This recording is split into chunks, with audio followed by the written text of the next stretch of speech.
My mic was muted. Hey, everybody, it's Dr. Val. I'm so excited to be here with you. Wonderful Wednesday to you. That's what happens. Technology, hey, issues. But I am so excited to be here with you. For those who don't know me, I am a clinical psychologist. My passion area, my area of study is in chronic related illnesses and stress related. Can I say that again? My area of study and passion is in chronic disease and stress related illness. We know from studies that 95 to 98% of our illnesses are caused by stress, and all of these diseases are preventable.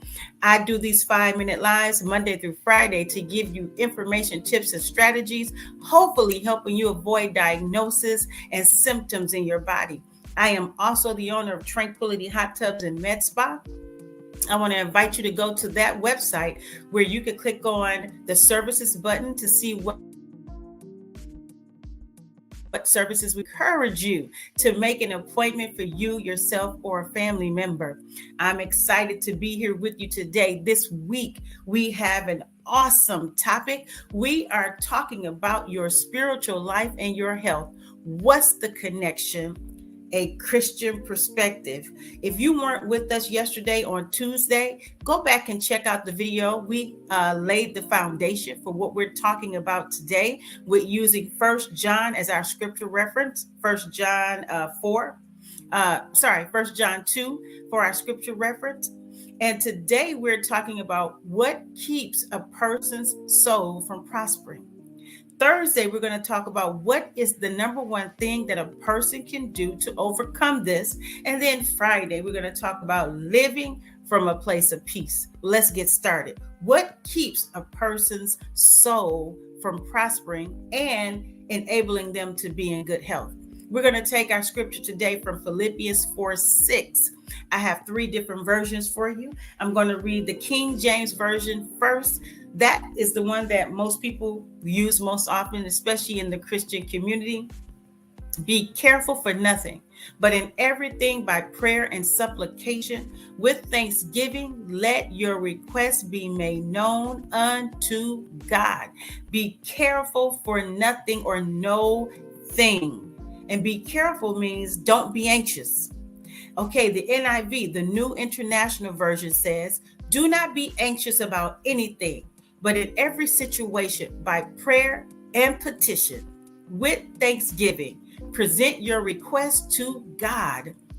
The English Standard Version says, do not be anxious about anything, but in everything, by prayer and supplication, with thanksgiving, let your requests be made known unto God. One biblical definition of be careful for nothing, we know that means be anxious for nothing, but it also means to be troubled with cares, the cares of life. So the Bible is admonishing us, the word is admonishing us don't be troubled with the cares of life. Let's look at what happens when we are. So we're going to take this from the U.S. Department of Health and Human Services from 2014. They give us 5 major types of anxiety. The first one is generalized anxiety disorder. The second one is obsessive compulsive disorder. Third, panic disorder. Fourth, and the most common that we all know, PTSD. And the fifth, social phobia or social anxiety disorder. Anxiety happens as a result of fear, whether it's real or imagined. So think about someone you may know who has been diagnosed with PTSD. They're suffering from this because their body and their mind has not separated them from the experiences that they had, and the emotional response and the feelings that they have are just as real as when it happened in the moment. And that's all based on fear. Not being anxious is an act of a person's will. You have to decide that, or a person has to decide that they will not be anxious. They will not be troubled by the cares of life. It is also a result of a person not having control over their emotions and being emotional. We are meant to experience emotions and not be controlled by them.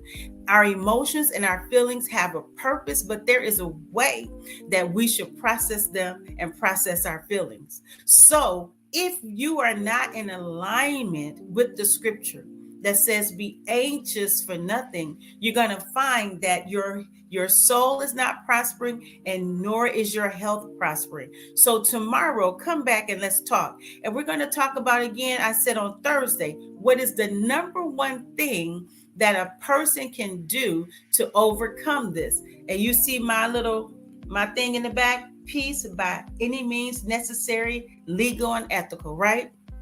There is something you can do or a person can do to overcome being anxious, being fearful, being bogged down with the cares of life. So I want you to join me tomorrow and let's talk about it. All right, everybody. I will see you on Wednesday, 12:15 Eastern Standard Time. Until then, have a great rest of your day. Bye.